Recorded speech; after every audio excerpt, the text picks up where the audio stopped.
Brought to you by TechnoSpark 20 series smartphones. I'm superhuman.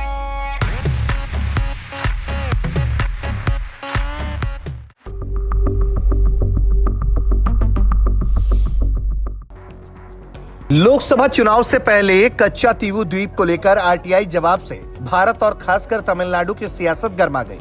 सालों पहले कच्चा तीवू द्वीप को श्रीलंका को दिए जाने का मुद्दा बनाते हुए बीजेपी ने कांग्रेस और डीएमके के खिलाफ हमला किया। 1974 में भारत की तत्कालीन पीएम इंदिरा गांधी और श्रीलंका के राष्ट्रपति भंडारक नायके के बीच इस द्वीप को लेकर समझौता हुआ। जून 1974 में दोनों देशों के बीच 2 दौर की बातचीत के बाद कुछ शर्तों पर सहमति बनी और यह द्वीप श्रीलंका को सौंप दिया गया। श्रीलंका के अंग्रेजी अखबार डेली मिरर ने अपने संपादकीय लेख में इस मुद्दे पर टिप्पणी की है। अखबार ने ओपिनियन लेख की हेडिंग दी है, मोदी वॉन्ट्स कच्चा तीवू, तमिलनाडु में चुनाव का समय। अखबार ने अपने संपादकीय में लिखा है कि सोमवार को उत्तर प्रदेश के मेरठ में रैली करते हुए भारत के प्रधानमंत्री ने नरेंद्र मोदी को अचानक पूर्व प्रधानमंत्री इंदिरा गांधी द्वारा श्रीलंका के साथ किए गए समझौते में गलती नजर आ गई। ये समय भारत में चुनाव का है और भाजपा भारत के सबसे दक्षिण राज्य तमिलनाडु में कभी भी सत्ता में नहीं आई। अखबार और लिखता है आगे कि अफसोस की बात है कि अपनी सूझबूझ के लिए मशहूर भारत के विदेश मंत्री एस जयशंकर ने भी राजनयिक होने का दिखावा करना छोड़ दिया है और तमिलनाडु में कुछ वोट हासिल करने की उम्मीद में सांप्रदायिक भावनाओं को भड़काने के लिए पीएम की बातों में हाँ में हाँ मिला रहे हैं।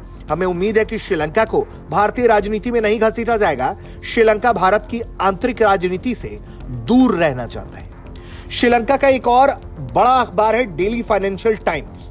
उसने भी इस मुद्दे को प्रमुखता से छापा। डेली फाइनेंशियल टाइम्स ने अपने ओपिनियन में लिखा है, कच्चा तीवू भारत का नहीं था जो वो छोड़ दे। अखबार ने पीएम मोदी पर निशाना भी साधा है और लिखा है कि भारत के पीएम ने एक बार फिर कच्चा तीवू द्वीप की संप्रभुता को लेकर अपना पुराना राग अलापा है।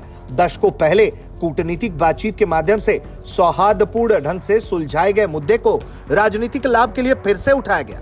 तथ्यों को तोड़ मड़ोड़ कर पेश किया जा रहा है। एक मित्रवत पड़ोसी देश की ओर से यह एक खतरनाक और अनावश्यक उकसावा है जिसके गंभीर परिणाम हो सकते हैं।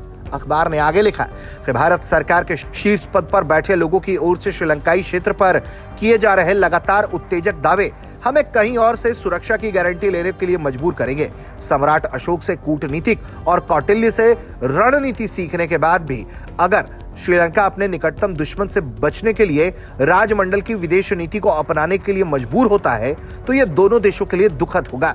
राजमंडल की विदेश नीति निकटतम शत्रु से बचने के लिए किसी और मित्र को बनाने की वकालत करता है। राजमंडल सिद्धांत कौटिल्य की विदेश नीति का ही एक सिद्धांत है।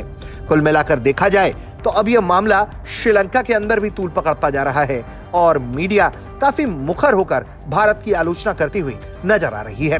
ब्यूरो रिपोर्ट, भारत तक।